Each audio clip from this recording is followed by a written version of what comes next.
Hello again, and a very warm welcome from me, Sudip Bhaduri, your movie host on Barton FM and the Big Barton Film Show, online and on digital, also now on YouTube.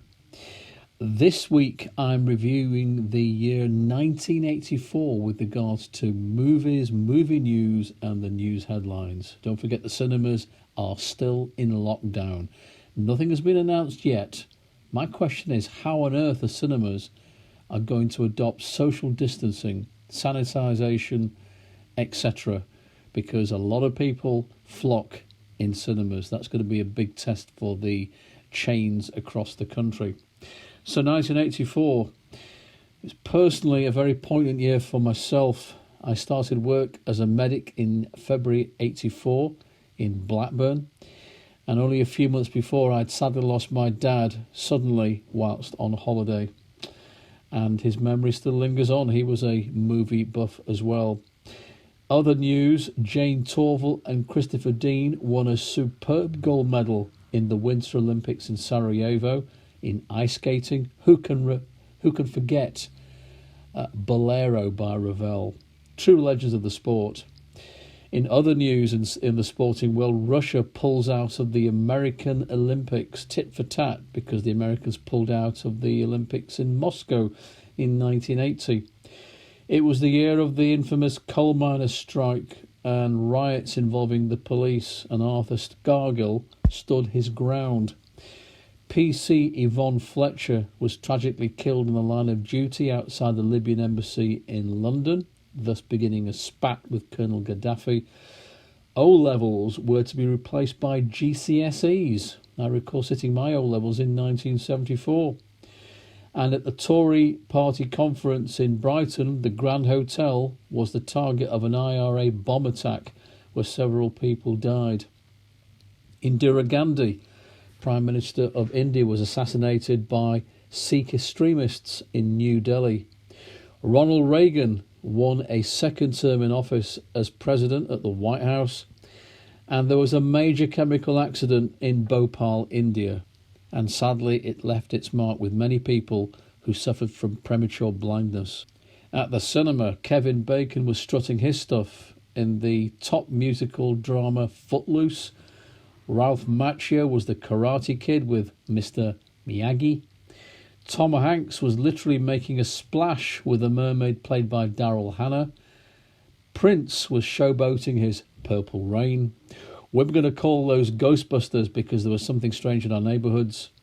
Michael Douglas and Kathleen Turner were chasing emeralds in Romancing the Stone. And there were some very nasty critters at Christmas time thanks to Joe Dante in Gremlins. But my top three films of 1984. Number 3, The Killing Fields, made by Roland Joff. A deeply moving movie starring Sam Waterston and debut actor Haing S. Nagor, who in real life was a Cambodian doctor subject to taunts and attacks during the Khmer Rouge and Pol Pot massacre of many innocents. This is based on the memoirs of New York Times reporter Sidney Schanberg and his efforts to find his good friend Dith Pran after the translator is captured by the vicious Khmer Rouge, sent to a rehabilitation camp where he barely survives but escapes and discovers the horrible truth of ethnic cleansing on his trip out of hell. The movie actually shows the deep friendship between Schanberg and Pran and lets the political situation speak for itself. Several Academy nominations, including Best Supporting Actor win for Haing S. Nagor. Number 2, Amadeus, made by Milos Forman, another powerful Oscar-nominated movie starring Tom Hulce and F. Murray Abraham, based on the play by Peter Shaffer. It's a fictionalised retelling of the final days of a rival composer to Mozart, Antonio Salieri, in a Vienna asylum.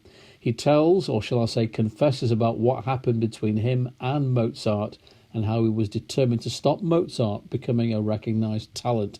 Great acting, marvellous sets, superb music, of course. It's a must-see for music lovers and lovers of colourful cinema. But my number one movie of 1984 has to be The Terminator. This film launched the career big style of muscle builder Arnold Schwarzenegger, who hailed from Austria, and a director called James Cameron. He hasn't looked back.